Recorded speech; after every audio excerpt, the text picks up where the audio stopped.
Bonjour très chers abonnés de Yokani Télévision. Je suis très estomaqué, je manque de mots. Merci pour vos abonnements, merci pour tout ce que vous faites pour cette chaîne. Merci pour nos fidèles abonnés qui sont là depuis le début jusqu'à aujourd'hui. Merci pour ceux qui nous prennent en cours et merci pour tous ceux qui vont venir après cette vidéo ou pendant cette vidéo. Je viens vous parler de ce monsieur que vous voyez, c'est un pasteur. Il est à l'est du pays, de mon pays, la RDC. Pasteur Oyo a égorgé moi nanaye, disant que Nzambende mutaye bisaki. Bande ko ba bolingo ba bisambela sambeleza leo na mokili oyo komolekela molimo ya biso bato. Tozoye basusute.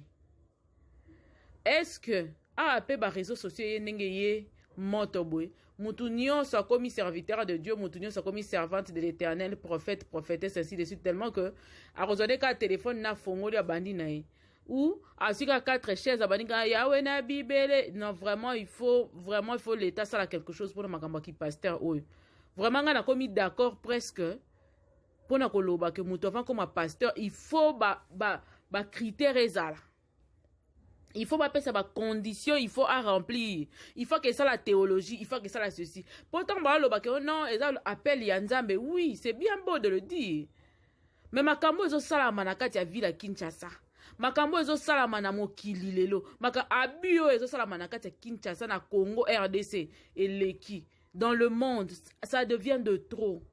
Il y a des gens qui perdent leur vie caraboye pour la soi-disant moutumo boya la mouki a le bien comme pasteur ni nyango témoin pas à la rater moi peut pas prouver biso le contraire exact pour arriver c'est bino kamona na kina molimo mosantu siko nani ndaro ya kokota na katikati ya yena molimo mosantu mutaro ya koboya ngo kozala wapi.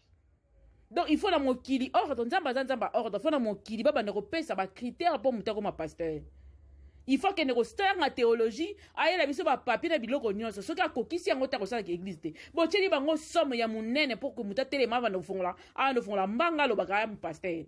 Po ba komo saka na nzambe, ata nzambe na lola za d'accord na makambo te. Donc yo égorger moi, même ça ki manaika passe roboko la mwana, a égorger moi na lobi nzambe muta tindi. Lokwa na tangu ya Isaac. Ah! Papa na ngai. Papa Bobeti était fait bon ni kapenza et penza bien. Na kemela na. Na stade ya c'est l'ordre de l'Éternel. Oui.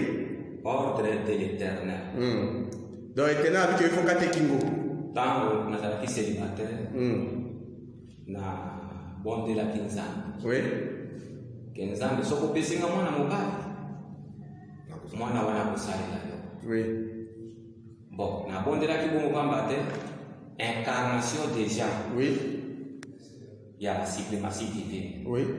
Et côté la Kingai, à l'âge, il y a 21-23 ans. Cette reconnaissance au Wan, n'a pas ensemble dans la célibataire.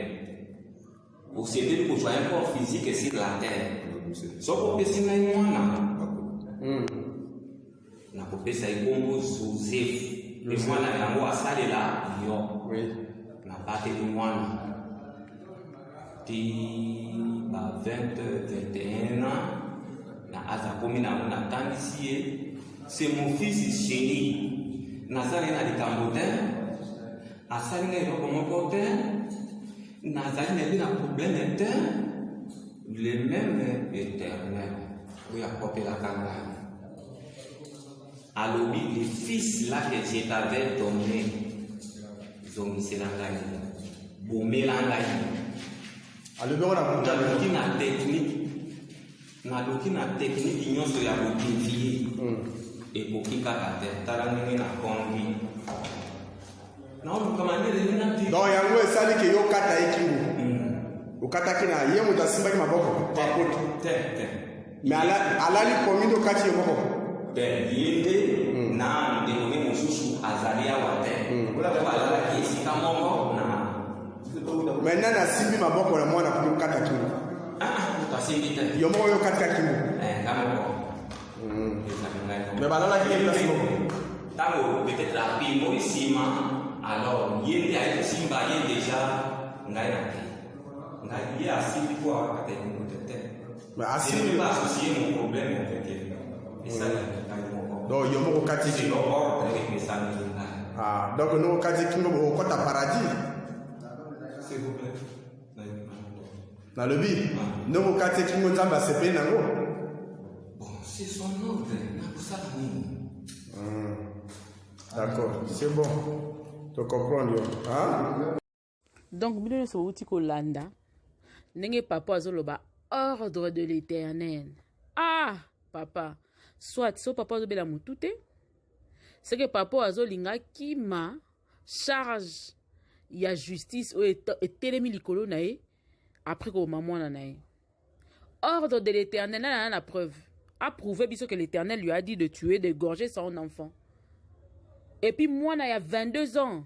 Bandeko ba bolingo. Siko ye toke na procédure ka ndenge ya lobby wana. Papa lobby que eza ordre de l'Éternel. Atango azalaka célibataire. Ayebisaka nzambe nzambe soko pesinga mwana wana kosalela yo kosalela nzambe eza koloba ke zwa ekata égorger parti ni kosalela siko nzamba bomona kana na cohérence te na mamba oloba na okenda ngo molo morceau par rapport à mamba ye papa alobi ordre de l'Éternel faut prouver biso place ni nzamba pesi ordre wana ya koboma mwana na ye et puis nzambe tanga lobi ke mwana wana akosalela ye akosalela nzambe siko mwana na kosalela nzambe na kati ya ba mort to na kati ya ba vivant. Dans tous les deux cas, ça na raison te. Azo kosa olinga ki ma charge ya makambo asali. Il faut même ankolo na eti na suka. Nazo kene molo na makambo ya azoloba. Papa aza na raison ata mukiete. Nzambe jama koti ta mutu aboma mutu po ke salela ye. A ke salela wapi na séjour de mort. Hein papa? Na séjour de mort. Aya la biso preuve na so nzamba tela ke na papier ebise ke kende ko kata mwana na o kingo. Hein?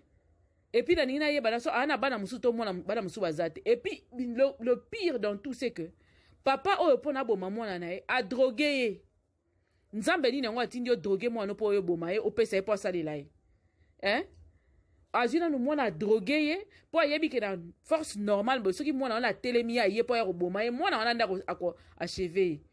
Azu à s'arranger a drogué tanga lali na sapongi na ye ko sasa mona na kati ye gorge. Akati ye gorge.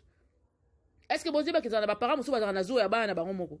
Amoni mwana nene nga akoma mobali akoma mutu et comme ça la zone ne bato ba lule nenga za kitoko ne msubo ya yo kape zuwa. Ton église amoni ke église na ye ba fi ba so sepela na mwana na ye po ye ba so sepela na ye te tout ça nyoso wana ezali. Ba jalousie bato muso tinda bana maka musubo ko concevoir te. Et ana bato bana bazuwa moko boye a exprimer ngo te me na kati na za na mama na zuwa likola baninga. Ndenge nika ba olula mwana nga ngai ba olula ngate ba fiyo ya azolinga musu bazozwa ete basusu na bopito ba oluka na ba église ba ke luka bana mususu ndamba pesi bana azokata bango kingo alobi sur ordre de l'Éternel et puis azo expliquer sans gêne ni remords ni komitungisa abi nzamba sepeli potango suprématie divine ekitelaki ye eyebisaka ye ke na ba 22 ans na ba 22 ans 23 ans nzambe la zo akpaye moko nzamba akwiye te nzamba eko kpande mwana waye alobi pa tangisi ye na silisi na kolisi ye mwana nanga azali na problème moko te nanga oui na problème na yo te po azo considérer za papa na ye et puis kolisi na ba valeur chrétienne ok ezali nde po bonza ye mukolo moko et puis tanga zo kata mwana na balala na bandeko na ye mususu bandeko tango basituki ye déjà silisi na mwana abi pe na kei na ngai bandeko ba bolingo na sese ya bato mususu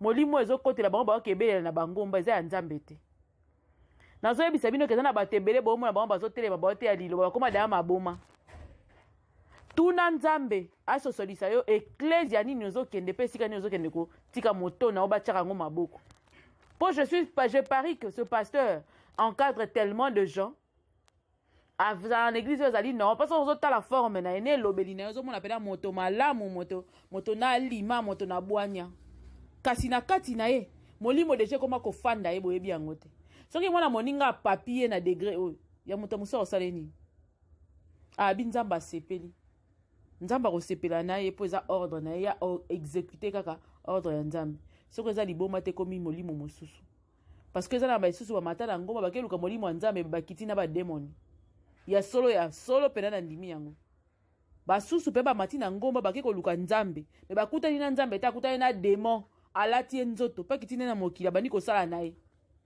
abandi kosalela ye mwana obokoli okolisi atangisi ye bakelasi osilisi yo moko ozi okati ye à l'occasion de rien du tout. Wana bonzambe o nzamba modèle nini o nzamba ndenge ni comme ça isa akalinga susu atikali akalingi ye na mitie na place à mwasi ya mon papa ya boy bandeko ba bolingo azoloba sans gêne sans qu'on se déranger rien du tout na mitie na place ya ba papa mama oyo aza wapi azomona pasi ya ndenge nini nzambe to mibatela bandeko ba bolingo kolobomba biso sosolisa biso pesa biso bososoli na kati ya koluka bonzambe tozoluka e me biso na libungi te en attendant abonnez-vous tokozonga